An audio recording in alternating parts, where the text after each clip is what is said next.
Have you seen that they send us? Okay, I'm going to start. Okay, you should play around with it and see. Um, just 1 second, guys. Oh, sorry.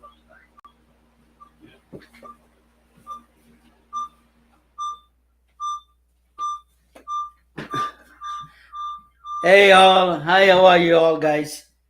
It is Sunday. We are not scheduled, but I'm in pajamas and sweatshirts and sweatpants and t-shirt, so at home, relaxing. But we want to do the we are this is we are trying to master um this broadcast. We are working very hard on it. Today I wanted to focus on Sundays. Usually they think about India, Indian Nobel Prize winners. I'm going to bring the book back. Actually, I have written a book. It is called Science is Not Subject, Science Must Be Lifestyle. What this is a different subjects that I covered entire people from history, medicine, mostly is a focused on healthcare. But that I what I did was mostly it is different historical figures connection with the present day technology and science and technology and medicine.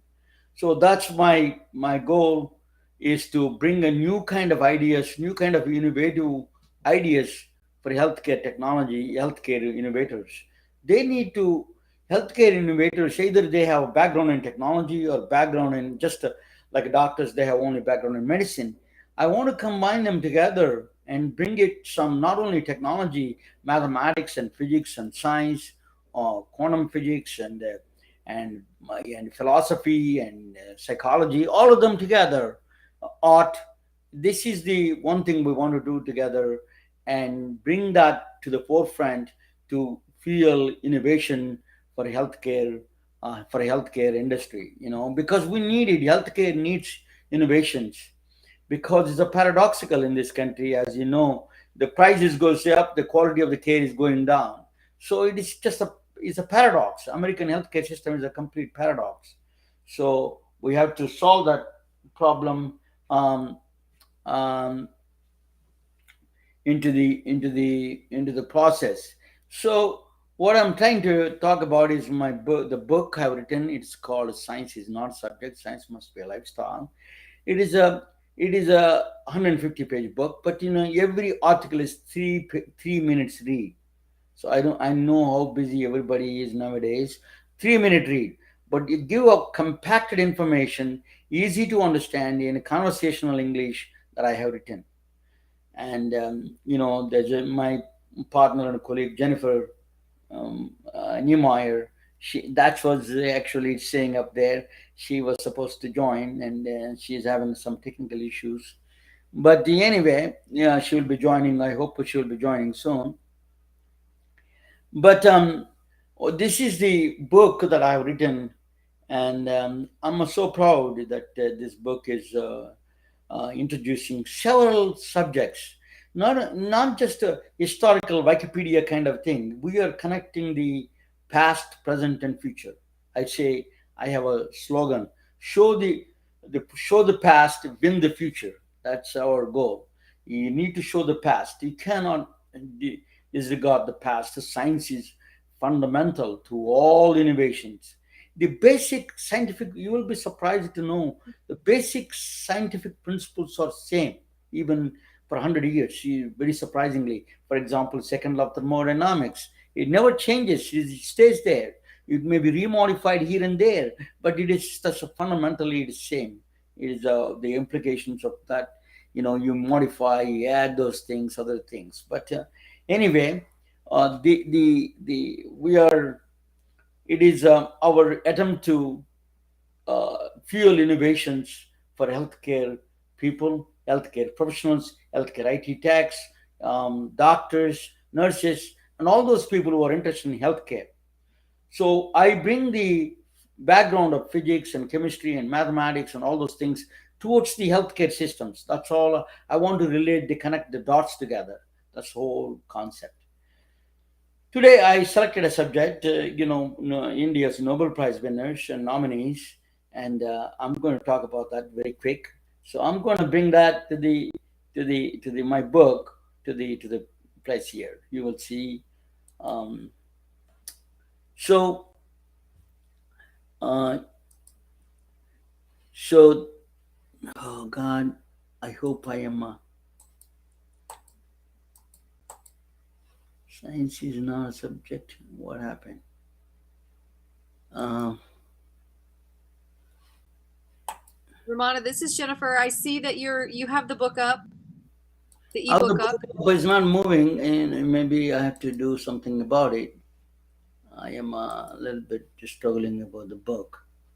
Uh, I have just science is not a subject. Let me see what I have.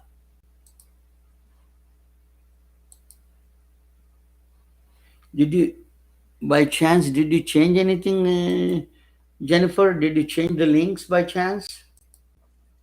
Nope. I used yesterday. It did work. I don't know why. What happened? Flipbook. Sorry, I Check the arrows on each I side. got I got it. So sorry guys, just to bear with us. Is technical issues here. Yeah, sorry about that. I'm going to bring that to the. So I am going to share a different one. Sorry about that. It is challenging for us. That. All right. Introducing Ramana Yeah. Anamraju, who is the author of our ebook, Science is Not a Subject, Science Must Be a Lifestyle. And he has a master's in physics and studied nuclear engineering and computer science. He's got years of experience in healthcare. So it's a pleasure to have him talk to us tonight about Nobel Prize winners and nominees from India, which is one of the 3-minute read stories in the ebook. Correct. Yeah. That's what I'm doing right now. Just to give me 1 second. Um, I think this is the one it is. I hope that is the one I'm talking about. This one. Okay. Share. Um, Perfect. so this is. I hope I'm doing right in this one. So can you see Flipbook? Can you see that is moving? Yes, it's moving. Ye- Okay, good, perfect. So as Jennifer, thank you, Jennifer, introducing with our technical difficulties, we solved the problem. This book is dedicated to my father, who is a teacher, doctor extraordinaire.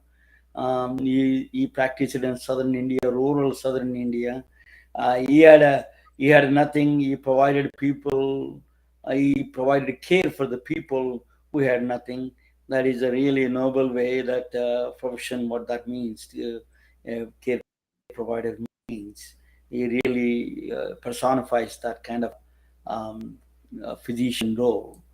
Um, today, I have a lot of testimonials. This book is very different than what books you see. Every chapter we do is a merchandise that connected with that chapter. For example, Avicenna, that if you see that Richard Feynman, and all these things you can buy T-shirts, and Jennifer is going to talk about it later on. Let me go to the India's Nobel Prize winners. I don't know which page is in. Going to slow. These are all pages. It takes a while. Just so he's part of the India's Nobel Prize winners. I think these are all the pages. Mandelbrot.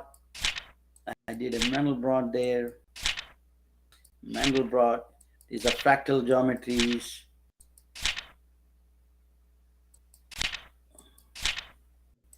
Quite a bit of work went inside. And thanks for Jennifer. Jennifer was instrumental in helping these things. Um, I hope I'm going to get it soon. This India's Nobel Prize winners. Sundays are good for Indians because they relax and watching at home. Uh, they watch a lot of stuff. These are all different chapters we covered. Dr. Joshi, this is, by the way, this is, I'm going to talk about later on about Dr. Joshi. She is the first woman from India came to United States in 1883. Can you believe that? That was at the time there are no planes, there is no even there is no transport, there is no cars, and there is no automobiles, only horse buggies and trains. So she was actually Philadelphia to New York. She has to go by horse buggy. that's a that's a trip to Philadelphia to anywhere. Horse buggies are the so she came to study MD here in this country. She's the first Indian American who got degree in MD. I'm going to cover that fascinating story later on. But today we're going to focus on India's Nobel Prize winners. Yeah, this is the one. Yes, we came in. So India's Nobel Prize winners. This is a lot of people know that in the people who won the prize, who won the Nobel Prize, only five people won the Nobel Prize. We a lot of people don't know exactly what they did and how they what they won. What is the reason they did win that Nobel Prize? So I'm going to start with the latest to the earliest. So I'm going to the latest one is recently. That is a recent. The 2009 itself is recent. His name is Venki Ramakrishnan. He is from Tamil Nadu, India. He was born in Chidambaram, India. He was he came to he spent some time in Canada, and then his mother is a psychologist in McGill University, and father was I don't know what he did exactly, but they moved around and they came to States, and he finished his degrees in physics. He has a PhD in physics. Is actually a lot of people think he won the Nobel Prize in chemistry, but all his work is in physics. So I tell you what he won for a prize for. They call him ribosome reader. Ribosome is RNA, a cellular particle. It contains RNA and proteins. It has a made up of RNA and protein. What it is mRNA. Nowadays you know about a lot about mRNA vaccines, like Pfizer and Moderna vaccines, right? mRNA is a messenger RNA. M stands for the messenger RNA. It carries the genetic information to the ribosome cellular particle. What the ribosome does is it reads the information from the mRNA, is a messenger particle, and then produces the protein synthesizer. It produces the actual proteins. Proteins are the hard workers of our body. The real work is done in our body are proteins. Proteins are the daily wage workers for our body. They go and deliver things. They work hard. That's what they do. So the proteins are real hard workers. But the RNA, the RNA produces mRNA takes the genetic information and goes to the ribosome. Ribosome is a cellular particle, and then produces the proteins that is needed. He so he won the Nobel Prize for the ribosome structure. We didn't know until 2009. We don't know exactly what is the ribosome structure looks like. What are the atomic structure? There is that, as you know, the structures of the ribosome is carbon and all those other atoms. The doesn't know atomic structure where the atoms are located at. Even though quantum mechanically the atoms are spread across, but there is a probability where they're at. So the way to find out that is you use a very state-of-the-art systems like X-ray crystallography and the neutron diffraction methods. X-ray crystallography is take a vivo is a living cell and freeze it. to the lowest temperature and becomes a crystal, and then you shoot the X-rays through it and then find out the structure. That's what the tricky way of finding the structure of the system, the structure of the ribosome. So he found out, he gave the ribosome the structure to the ribosome. Ribosome is going to be the future. It will produce the protein. It produces the proteins, right? So in the future, we're going to use it that for future vaccines and future cancer treatments. And he's going to be everywhere in the future. His invention is a truly remarkable, in that sense that understanding ribosome, we could able to produce more vaccines and immunotherapies and cancer and all those things. So Venki Ramakrishnan won the Nobel Prize. He spent some time in England, and he went back to England. He won the he was knighted as a sir. Now he is Sir Venki Ramakrishnan. Okay, so Queen Elizabeth gave him sir. Very good. The next one is I'm going to so next one is from Punjab, British Punjab. When it was now is part of Pakistan, but it used to be part of India at the time in the United India, British India. So Argobind Khurana is his name. He is the first he synthesized the gene in the labs. He is the first one. Then they call him father of chemical biology. During his time, there was nothing presidency. He was MIT professor. He lived in Canada also. He spent a lot of time in Canada. Then he came to States. Um, so what he did was he created a synthesizer. He manufactured the gene in the labs. Oligonucleotides are small strands of DNA, and then you can produce in the labs. That's what he did. So he won the Nobel Prize. There was nothing like that. Now you need that. It is a basis for all because you need a DNA strand anywhere you want to send it. That's you can create ugly nucleotides. You can order from Amazon. Actually, you can get the DNA strands and the synthetic DNAs. So that's what now the CRISPR is a new one. I don't want to say long. CRISPR is a gene editing tool.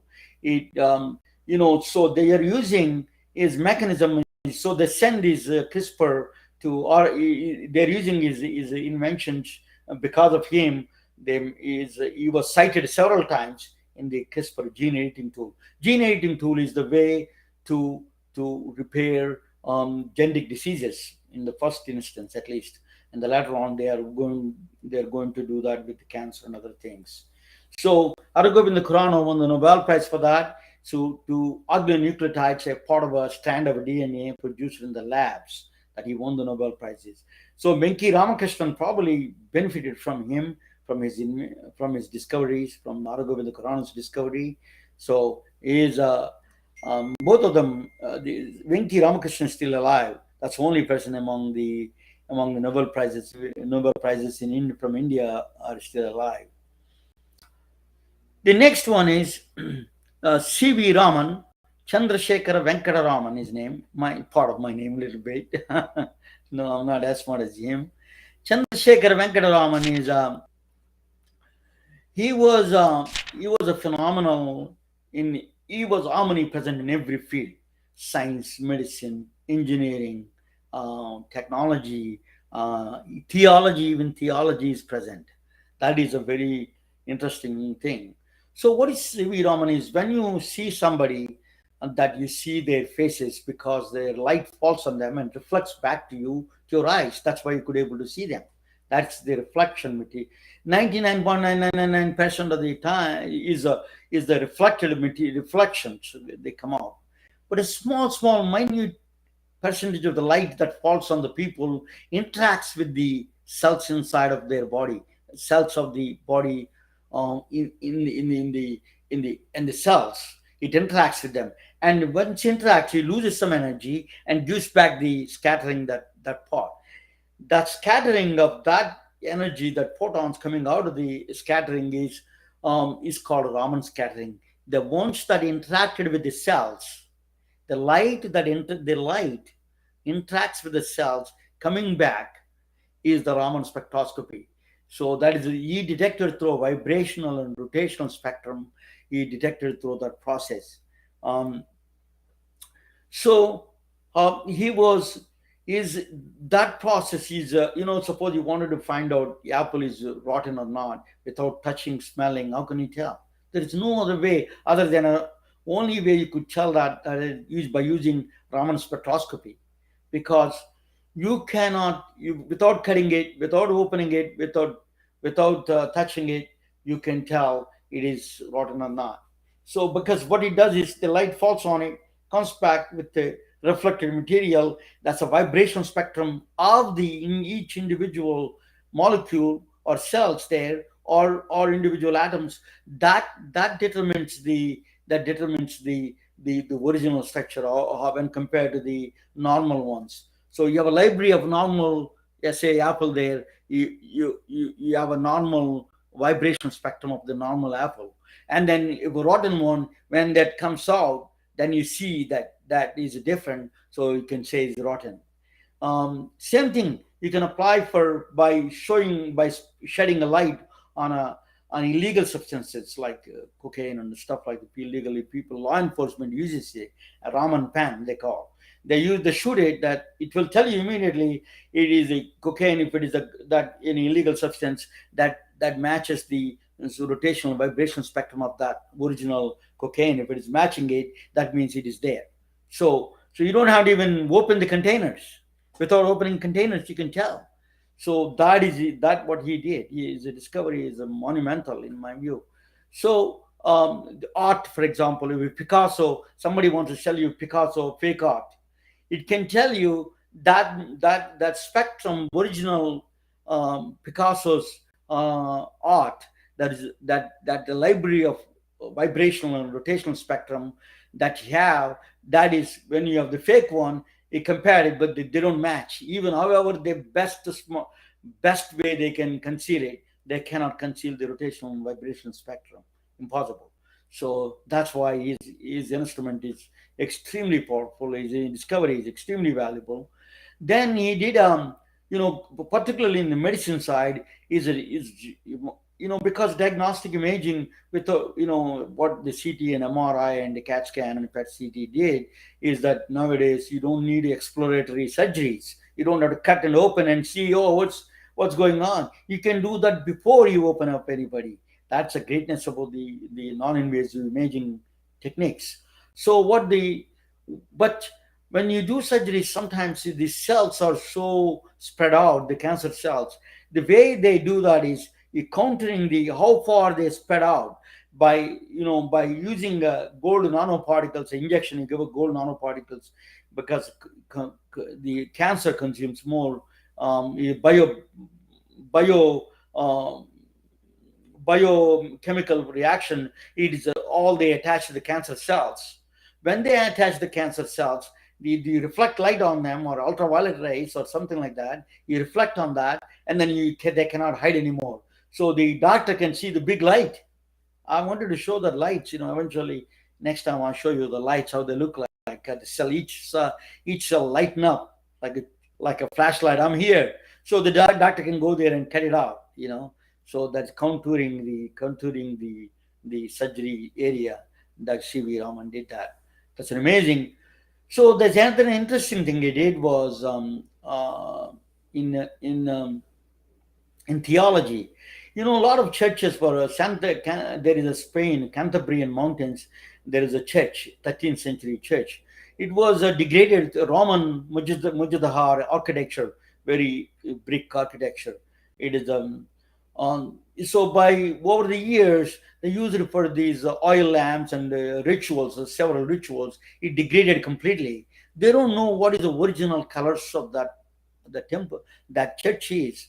So they want to find out how there is no pictures, right? In 13th century, there are no photos there. There is no photography there.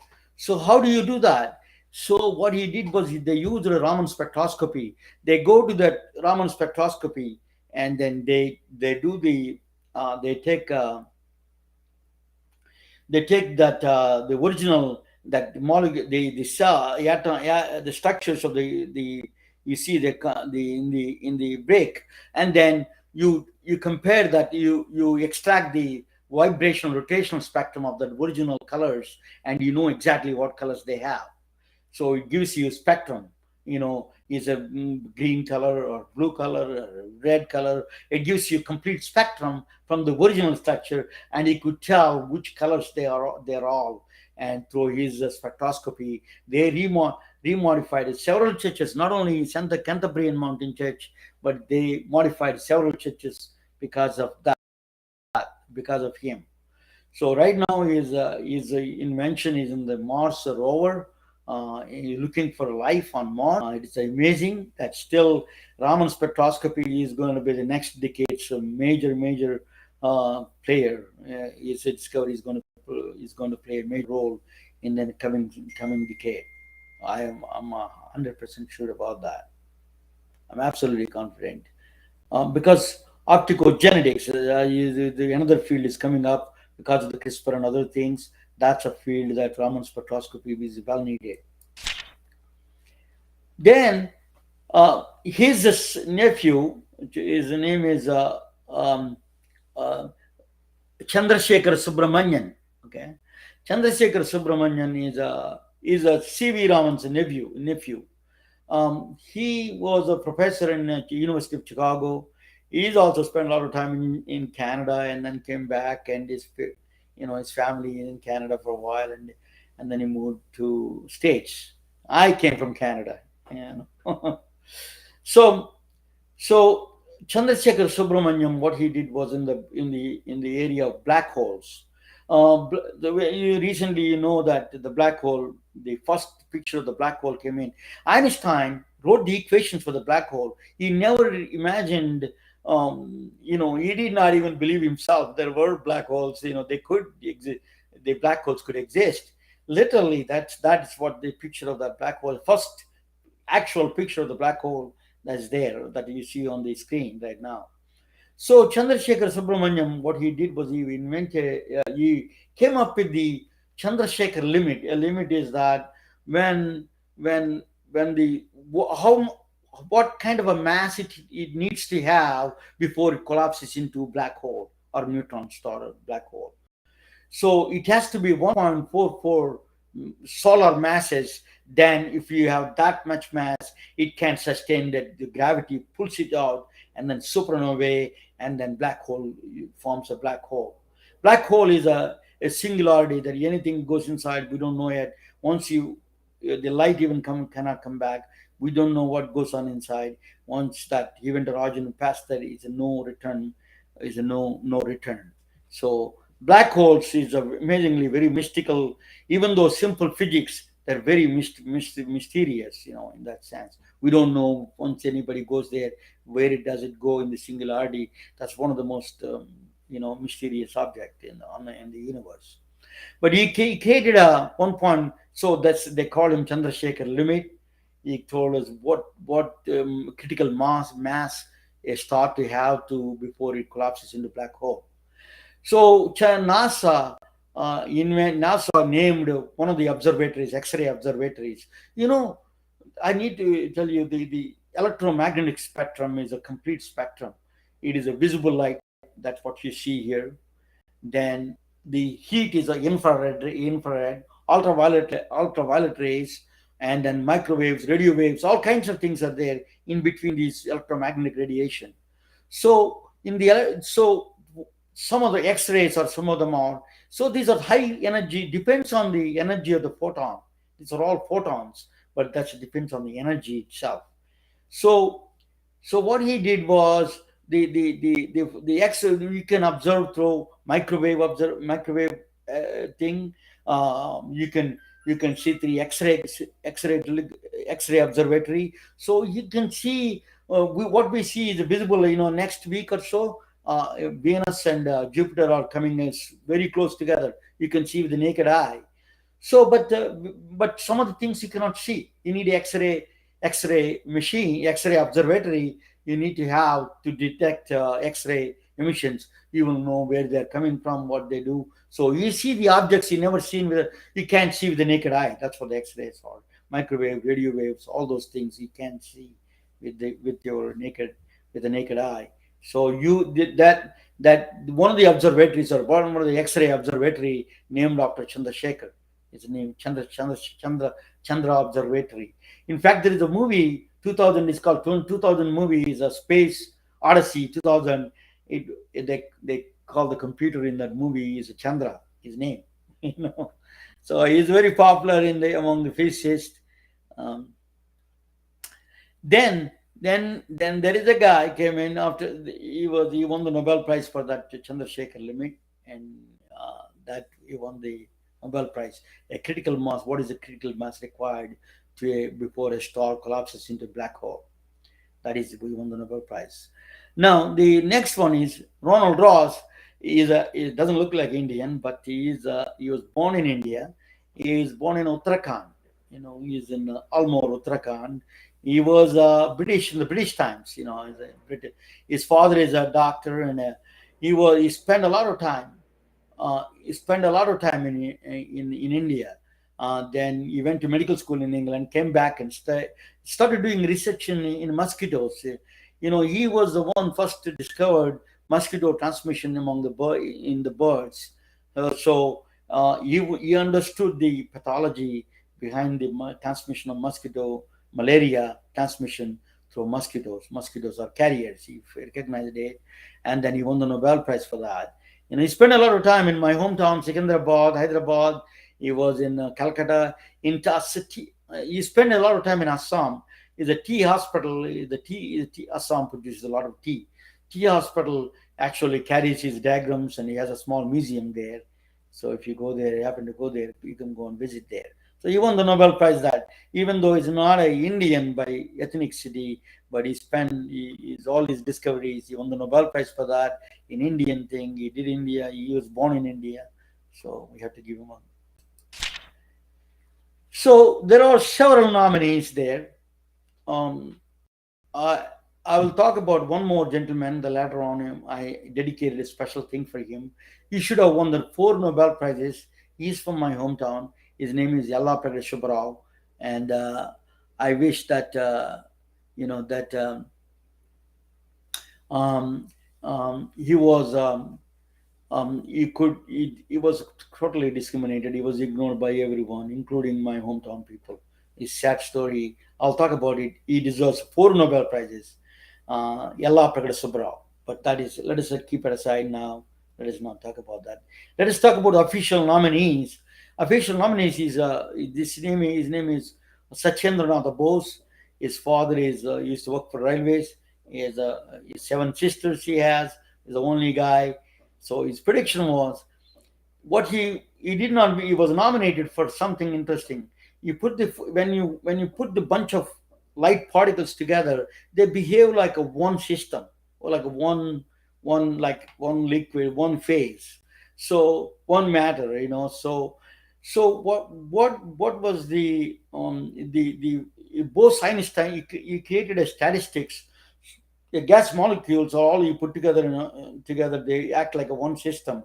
It's not like individual particles. You know, when you put a bunch of light particles you put together, they don't act like, you know, you see in the stadiums, football stadium, or they're all individuals. When they wave, when they make a waves, they look all one. So wave looks like that. That same thing. You're saying that they behave exactly like that. It's like a one system, not the individual people. You don't see individuals anymore. You see only, so when you photons get together, that happens in certain conditions. So the one of the particles, Higgs boson, was invented. Higgs boson. Boson is a particle. This is a spin. There are bosons and fermions. I don't want to go into too much of into physics, but the bosons and fermions are basically, you know, that the electrons have the off integer, off spin. The bosons and all those things have a, you know, integer spins. You know, that's that. So, but the clear distinction is the bosons can stay in the same state together. They're like puppies. They're all in one place. They can crawl around, and they're all together. The fermions are like a stray cats. They don't like a, they don't want to be another cat. They don't come close to me. So that kind of thing. So that is the bosons and fermions, and do kind of classes of particles. They're all classified into those two. So boson, they named after him because bosons are all, they can stay together. That's what he in what he was his discovery was. The reason was Bose-Einstein condensate. There's another state, another proposal he made it. Bose-Einstein condensate state is the fifth state of matter. There is a liquid, there is a gas, there is a solid, plasma. Fifth state of matter is called Bose-Einstein condensate. It's a strange name, but it is a fifth state of matter. It is a strange matter. It's omnipresent. It is a time invariant, place invariant. If you create this one, if the light if you send a light through it, it literally stops. It comes to a grinding halt almost, the light inside. So it is a very strange, peculiar matter. It's a it's a godly material in my view.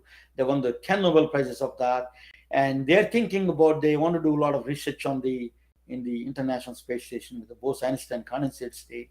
Is a very picking up big time research in this area. Is name because of his so I mean, the reason is they put a Bose-Einstein condensate, the name of it, whereas Einstein came, is that he could not publish his papers. Nobody accepted him, so sent it to Einstein. Einstein submitted it. He put his name on it and submitted it, and then because of that, it is a a Bose-Einstein condensate. That's why the paper was published. That is a publication went. So he worked with several people. He was with he worked with Mary Curie. He was working under Mary Curie, Niels Bohr, De Broglie, all the famous scientists he worked under. So he met all of them. Mr. Chandranatha Bose actually died in 1970s. But the next is such a Jagadish Chandra Bose. They're all from Calcutta. They got a Bose last name. So Jagadish Chandra Bose, first, when you're in fifth grade, we study. He was a plant chemist. He's a plant, but he's also polymath. He's a multiple areas. He has expertise in it. And one of the things is Wi-Fi is one of the, they say, is one of the fathers of the Wi-Fi discoveries. And then he did a plants. So he also discovered plants could produce electrical signals. They send electricity without a nervous system. You can still send electrical signals without without having a nervous system. Plants don't have a nervous system. So that's an Ramachandran. He did a protein folding. He did a, I think, yeah, protein folding. The protein folding is spike proteins that we heard about, a lot of coronavirus spike protein. This folding of the protein is a very complex one. It's like it takes up unfathomable combinations. It takes in any way that it folds. Every time it folds, that it try to get into the cell. So that's, we have to understand these complexities of the folding. Protein folding is a very complex field. He contributed. They're all nominated. Nobody won the Nobel Prize. These are all nominations only. There's the next is George Sudarshan. He is a physics professor. Um, he was there is a particles, the quantum entanglement. So they say that there are particles goes faster than speed of light. They're not discovered yet. They have not. They're called tachyons. They name. He is the one who proposes the tachyons. It's a sci-fi scientific fiction, but some people think they exist. It is still, there is no way that it's so far, but it's very popular in physics to talk about tachyons. That tachyons are, there is a limit, fundamental limit in physics. Nothing can go faster than speed of light. But George Sudarshan's findings are, you can, these the particles, there are particles, tachyons can go faster than speed of light. That means you can go to the before you were born.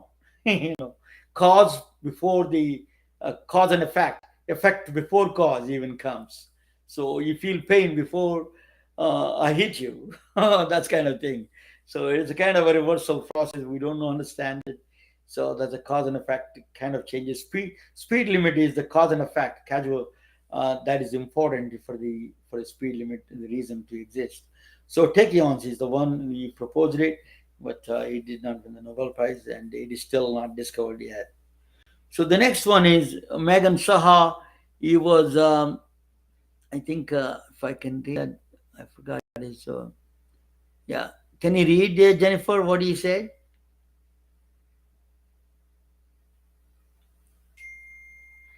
You worked on the, oh, yeah, I think, you worked on the spectral analysis. Okay, I got it. My eyesight is a little bit bad. Spectral analysis, that the stars and the composition. If you see the light, and if you the nuclear magnetic resonance, if you send through NMR spectra, you can tell what kind of a composition the stars have. So he did some work on that one. Megan Saha. He's also from Calcutta. There's CNR Rao from Bangalore, India, southern India. He was um, he was invented in the liquid nitrogen carbon nanotubes. Elon Musk. One of the Elon Musk idea was build a elevator with the carbon nanotubes all the way to the space. So you can go through the elevator and come back. It's carbon nanotubes are the strongest material with a one atom, so, one atomic thickness. So it is the strongest material on the planet. So on the universe, probably is a alloy. So he was that he wanted to build an elevator with graphic nanotubes. He did some contributions there. He made liquid nitrogen is where you spend, where you store a lot of these things. Storing the if you want to store, if you want to live for 1,000 years, or you want a baby after 1,000 years, you can keep it there inside, and then after 1,000 years you can open it up, and then liquid nitrogen can store that. You know, cryogenic things. The last one is Baba Humi Baba. So she is Upendranath Brahmachari. This is a skin disease. She did some contributions on skin disease. Used to be very prominent in the tropical side. That's a skin disease. Then birthplace is Seshadri. Yeah, here Seshadri. He is from my home, my home, Kala home university, Andhra University. He spent a lot of time as a department of head of chemistry, long before he's gone.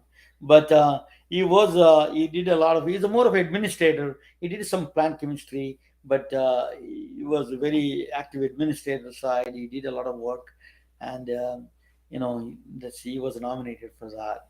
And he is from my university. C.V. Raman father also worked in my university. So Asima Chatterjee, she did all the opioids and the pain medications and plant chemistry. She did that. She's contributed some other things. The Baba Homi Baba is India's nuclear reactor. It's called the nuclear reactor research facility called Baba Atomic Research Baba Atomic Research Center is located in Mumbai. That is named after him. He did a lot of the nuclear, the quasars, and he did a lot of work in quasars, and that he did yeah, a cosmic rays interaction with our atmosphere. That's what he did. So when the cosmic rays from the black holes and any places that come, how they interact each other like muons and stuff like that. So that is the end of the story of the Indian um, Nobel Prize winners, and I hope you enjoyed it. And then, if you have any questions, please drop a line. It's just the introduction, preliminary introduction. In the book, it is mentioned more. You can go through. My book has a lot of information and these kind of things. So it took a long time to really understood what they're doing, and then putting together. Even though it's not my own field, I have to learn it hard way. So we did together. So it is a phenomenal in the it's very informative. It gives you ideas what they did, and you can see that what you want to do in the future, and that all connected. Some of them are very well connected with the medical field, healthcare field. Thank you so much. Jennifer, are you there? And um, I don't know whether I Jennifer am. is there or not. Okay, so Can you hear me? I am done, and I'm Nope. going to bring you there. Thank you so much, guys. And Jennifer is going to talk with you a little bit about her book and everything. Let me bring her to the table there. Thank you, Ramana. Absolutely wonderful listening to you talk to us about all your ideas and your knowledge and everything about these great, great Nobel Prize winners and nominees. I mean, without them, being curious and creating curiosity, we wish wouldn't be advanced. So it's incredible. You saw every flip through our book a little bit. So kind of here's the cover, I guess, if you can see. Science is. I think I have this is all blurry, so my Yeah, apologies. no, no, not only blurry. That is a mirror thing. You got to take it out. But the mirror effect on the video. It shows the reversal of the name. Okay, but anyway, everybody, yeah. Anyway, sorry about that. I'll fix that next time. But science is not a subject. Science must be a lifestyle. We have lifestyle designs for each one of our 3-minute reads of the ebook that you just saw. Here's one of our, and we have our lifestyle design on it, and it correlates with every one of our stories. Our logo is on the back, our daily wear for medicine, and you can get us any of this merchandise on Etsy or Amazon merch for Amazon. You can go to our website at They, www. they could also put their. Sorry to interrupt you, Jennifer. No, They could also put their company logos and then information, their products and services they can sell through our merchandise, right? absolutely. Yeah, you can use this for your organization and switch out our logo with your logo and use our lifestyle design and pick a specific design, like maybe Florence Nightingale. We have her on a bag, which you're probably not going to see since I'm going to flip that up here. But all the nurses that are graduating coming up real soon, and you can put this and put your school, your university logo, or whatever you choose on that and share it with all of the graduates would be wonderful. Or you can just go to our website at www.dailywearformedicine.com and you can get our ebook there and any of this merchandise. We'd be happy to share putting together a swag package for people that you have a need to give one of our fabulous lifestyle designs to. So thank you again, Ramana, and looking forward to your next story. Thank you.